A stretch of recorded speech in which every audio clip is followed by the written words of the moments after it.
Welcome to one of our videos from St. Mark's Episcopal in Dalton, Georgia, and welcome to all of you joining us from Facebook and YouTube. I'd like to introduce one of my friends here.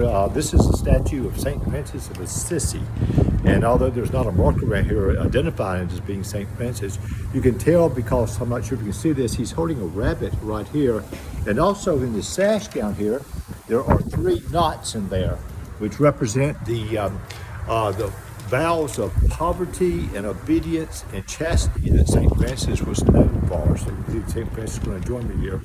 We all like St. Francis. He's very well known. He's quite an emblem for all Christians. But St. Francis is also credited with creating or organizing the first live nativity scene.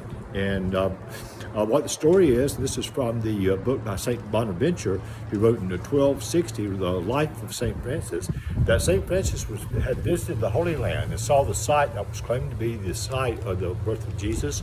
And on his way back to Assisi, he passed through central Italy and saw that the terrain was very much like it was in the Holy Land. So he organized a live nativity scene, and all of us know what live nativity scenes for. We've probably seen them in our lifetime. I'm not sure of any around Dalton, but I'm sure there have been in the past. But we all know what they are. If we don't, we are very familiar with nativity scenes in our homes. We've had one in our home for years that actually was carved in the Holy Land that my wife got on a visit there many, many years ago. But a nativity scene, we know what they all consist of. There are we have the angels and the shepherds, and there's always a star there. And there's a manger, and it's usually in a barn, it looks like. And there's the Christ child, and then Mary and Joseph. And the Magi are obviously there.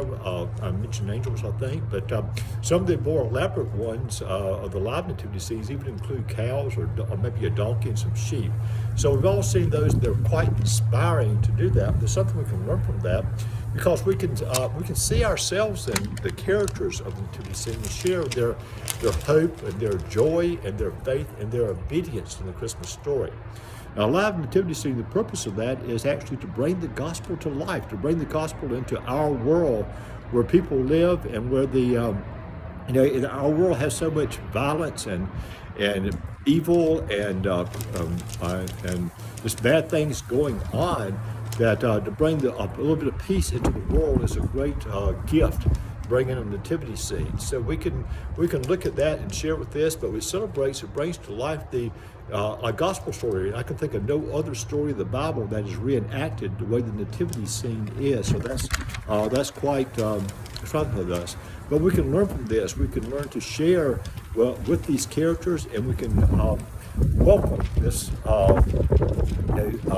respect in the real world by looking at the nativity scene and feeling its joy and its peace, especially in this time of year.